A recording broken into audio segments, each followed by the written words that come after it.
Watu ambao wanaishi katika nchi za ugabuni wanaishi maisha fake. Watu ambao wanakaa Marekani, Australia, huko France, Europe wanaishi maisha fake.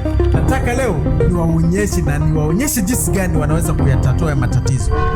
Hatuambiani ukweli kuhusu maisha ambao watu wanaishi katika hizi maishi, na inatuma watu wengine ambao wanakaa nje ya hizi maishi wanataka wawe kama watu ambao wanakaa katika hizi maisha za ugabuni. So kwa nini watu wanaishi maisha fake na wana struggle na hata hawambiani kweli kuhusu maisha halisi? Sasa sisi tunataka tuambie maisha halisi na kwa nini watu waambie ukweli.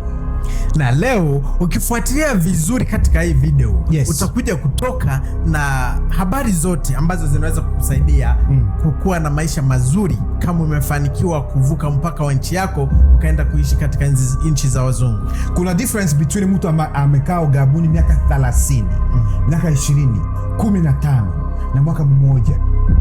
Acha tuanze na mtu ambaye amekaa katika nchi za wazungu kwa mwaka wa kwanza. By the way, mwaka kwanza ukaangalia kwanza, acha tuangalie kwanza mtu ambaye ana copy. Kwa sababu unakutana mtu ambaye anafika hapa mwaka ya kwanza, anaangalia mtu amekaa hapa miaka 30 ama 20, anaanza taka maisha yake kama yake. Ikiwemo anataka kununua gari ya mpya kwa mwaka wake wa kwanza, na anataka kuendesha gari ya mzuri kwa mwaka wake wa kwanza. Anataka kuwa na nyumba kama mtu ameishi miaka 30.